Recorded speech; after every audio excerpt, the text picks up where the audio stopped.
রবীন্দ্রনাথের সাহিত্যের মধ্যে এরও কিন্তু কিছু চিত্র আছে। কি আছে না রবীন্দ্র সাহিত্যের মধ্যে? যে সমস্ত সাহিত্যগুলোর মধ্যে দেশপ্রেমের কথা আছে, কিছু প্রসঙ্গ রয়েছে, প্রতিবাদ রয়েছে, সেই সাহিত্যগুলোর নাম, সময়কাল একটু জেনে নেবে। কোন আন্দোলনের প্রতিবাদ, কোন পরিপ্রেক্ষিতে প্রতিবাদ, কিসের জন্য প্রতিবাদ, সেটা আমাদের শুনে নেবে। ক্লিয়ার?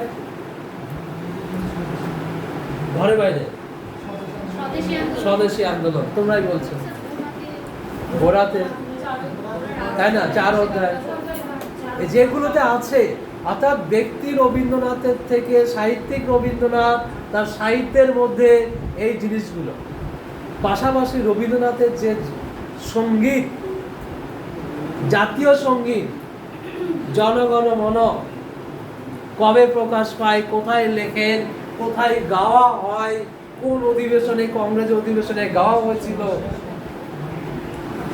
এই জায়গাটা কিন্তু আমাদের কে জানতেই হবে, শিখতেই হবে।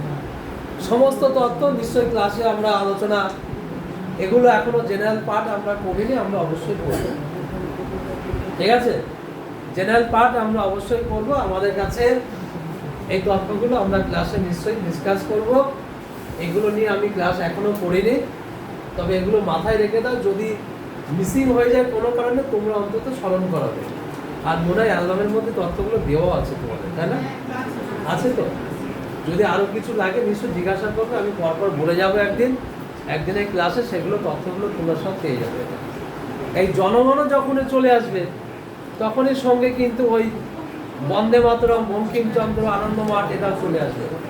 ফলে এই রিলেশনটা মাথায় রেখে আমাদের কাজ করতে হয়, তথ্য জোগাড় রেডি করে নিতে হয়। এই কাজটা কিন্তু রবীন্দ্রনাথ বলে, মোটামুটি রবীন্দ্রনাথ থেকে এই জিনিসগুলো